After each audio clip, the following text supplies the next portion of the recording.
अवंतीपुर राज्य का परिपालन गोपाल वर्मा नामक एक राजा करता था। उनका अवंतिका नामक एक सुंदर पत्नी थी।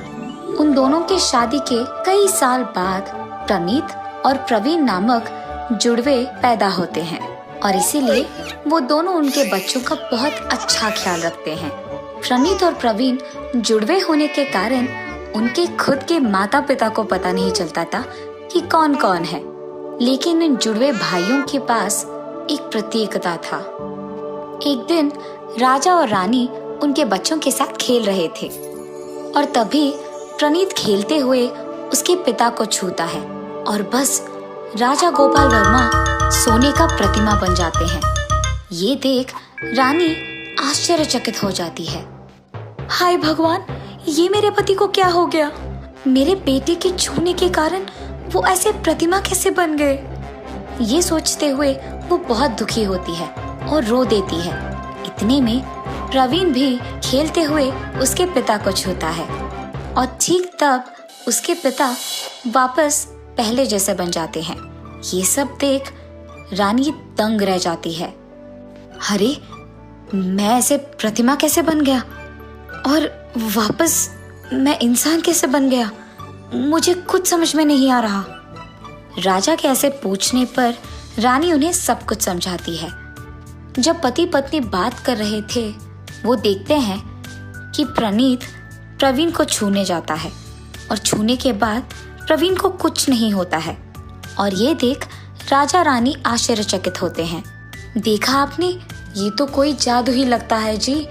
शायद हमारे बच्चे जादुई जुड़वे हैं, क्योंकि प्रणीत जो कुछ भी छूता है वो सोने में बदल जाता है और जब प्रवीण उन चीजों को छूता है तो वो पहले जैसे बन जाते हैं। पर आपने क्या ये देखा है कि प्रणीत जब प्रवीण को छूता है तो उसे कुछ नहीं होता है? तुम ठीक कह रही हो अवंतिका। प्रणीत के छूने पर सब कुछ सोने में बदल जाता है और प्रवीण के छूने पे वो सारे पहले जैसे बन जाते हैं। प्रवीण के अंदर ये शक्ति मौजूद होने के कारण ही प्रणीत के छूने पर भी प्रवीण को कुछ नहीं हो रहा है। इसका मतलब तो ये हुआ कि जो मुसीबत ये शुरू करते हैं उसका खत्म भी यही कर पाएंगे। लेकिन अब से हमें बहुत चौकन्ना रहना पड़ेगा और हमें प्रवीण को कुछ भी छूने से मना करना होगा और किसी और को उन्हें छूने से रोकना होगा। बच्चों के बड़े होने के बाद हम उन दोनों को ये चीज समझा देंगे। तब तक हमें इनका ख्याल ध्यान से रखना होगा। ठीक है जी। और तब से अवंतिका और राजा उनके जादुई जुड़वों का बहुत अच्छा ख्याल रखते हैं। प्रणीत और प्रवीण दिखने में भला जुड़वे ही क्यों ना हो, उन दोनों के व्यक्तित्व में जमीन आसमान का फर्क था। प्रणीत किसी से भी दोस्ती नहीं करता था, लेकिन प्रवीण के बहुत सारे दोस्त थे। प्रणीत को मिठाई बिल्कुल अच्छा नहीं लगता है, लेकिन प्रवीण को मिठाई से बहुत प्यार है। प्रणीत लालची था, लेकिन प्रवीण दयालु था और सबकी मदद करता था। कुछ साल बाद प्रवीण और प्रणीत दोनों बड़े होते हैं। सारी शिक्षाओं में सफल होके वो अपने माता पिता की सहायता करते हैं। एक दिन जब उसके दोनों बच्चे उनकी माँ का सहायता कर रहे थे, तो राजा उनको देखते हुए ऐसे सोचते हैं, प्रणीत लालची है मगर और ऊपर से मेरी बीवी को उससे बहुत प्यार है। अगर मैंने जायदाद की बंटवारा अभी नहीं किया तो हो सकता है कि मेरे गुजर जाने के बाद प्रणीत वो सारा जायदाद अकेले लूटकर ले जाए।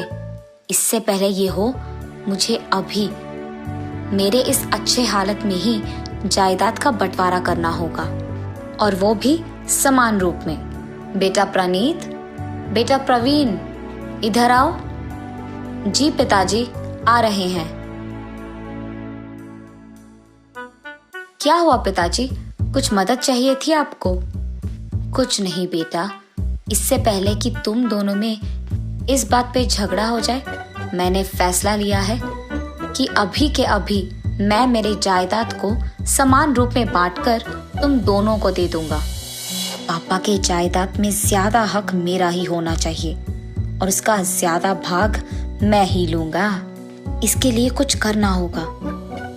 पिताजी, मुझे ये बिल्कुल नहीं पसंद कि आप आपके जायदाद को समान रूप में बांटे। हम दोनों में जो भी ज्यादा शक्तिशाली और बुद्धिमान है उसी को आपके जायदाद का ज्यादा हिस्सा जाना होगा। पिताजी, आप वही कीजिए जो भैया कह रहे हैं। ठीक है बेटा, तुम्हारी मर्जी। तुम दोनों में कौन ज्यादा शक्तिशाली और बुद्धिमान है ये जानने के लिए मैं एक परीक्षा रखूंगा। जो भी उसमें जीतता है उसी को ज्यादा हिस्सा लेने का हक है। तुम दोनों सारी शिक्षाओं में सफल हुए हो, इसीलिए जो परीक्षा अब मैं रखने जा रहा हूँ वो तुम्हें आसान लगेगा। परीक्षा ये है कि मैं तुम दोनों को 2 घोड़े दूंगा। तुम दोनों में से जो भी ज्यादा दूर इस पर जाकर सूर्यास्त के पहले घर लौटेगा वही जीतेगा। मैं तुम दोनों को घड़ी भी नहीं दूंगा क्योंकि तुम दोनों को वक्त का पता नहीं चलना होगा। और इतना ही नहीं प्रणीत, तुम रास्ते में किसी से भी बात नहीं कर सकते हो, ना ही किसी को छुओगे तुम। ये कहकर राजा उनके दोनों पुत्रों को उनके बचपन की घटना के बारे में बताते हैं। क्या मैं जिसको भी छूता हूँ वो सोने की प्रतिमा बन जाते हैं? हाँ, इसीलिए तुम्हें इस बात को याद रख के पेश आना होगा। जी पिताजी, मैं किसी को भी नहीं छूऊंगा। अगले दिन सुबह दोनों भाई अपने अपने घोड़ों पे सवारी के लिए निकल जाते हैं।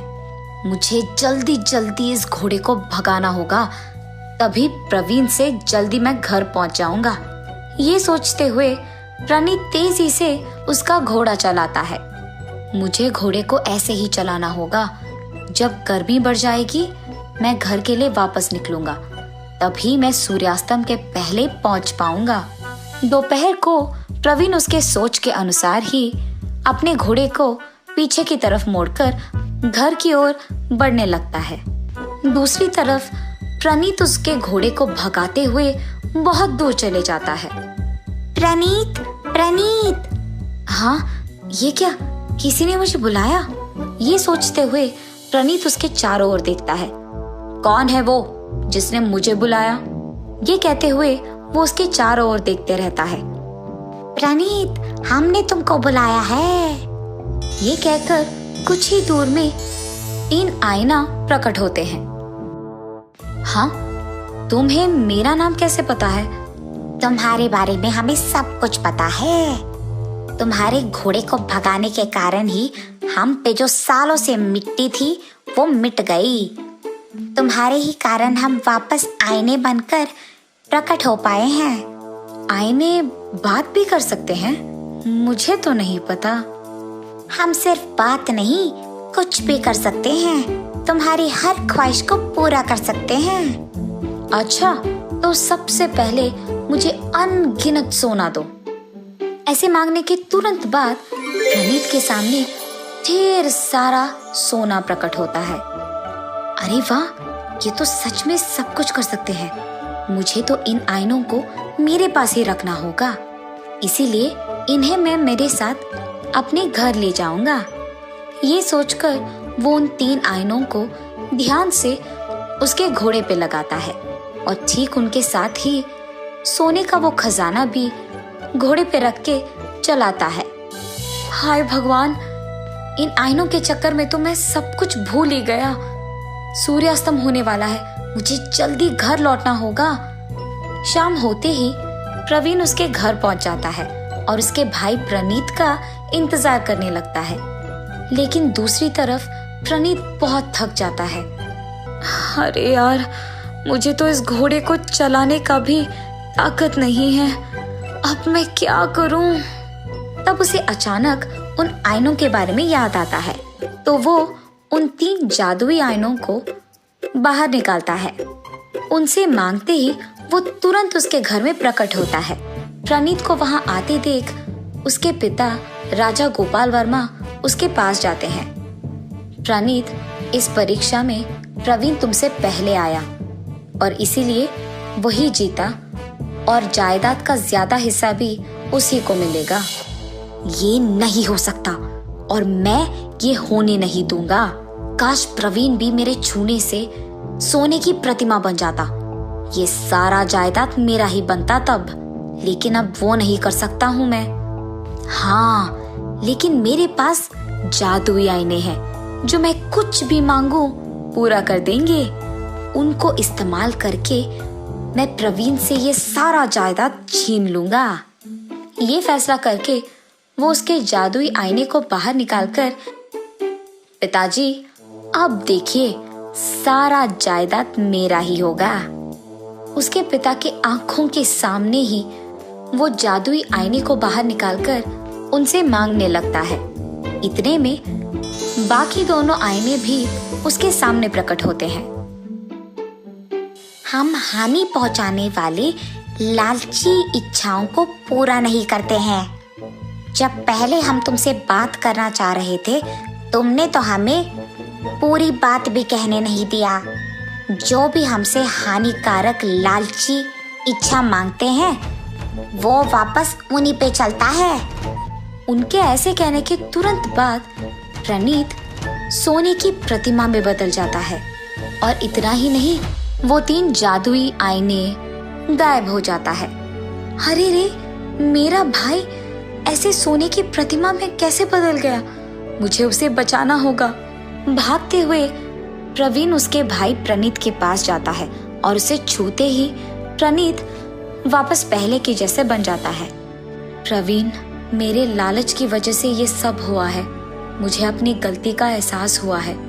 तुम इतने दयालु और अच्छे हो कि मेरे इतना करने के बाद भी तुमने एक बार भी तुम्हारे बारे में नहीं सोचा और मुझ पे गुस्सा भी नहीं दिखाया तुमने।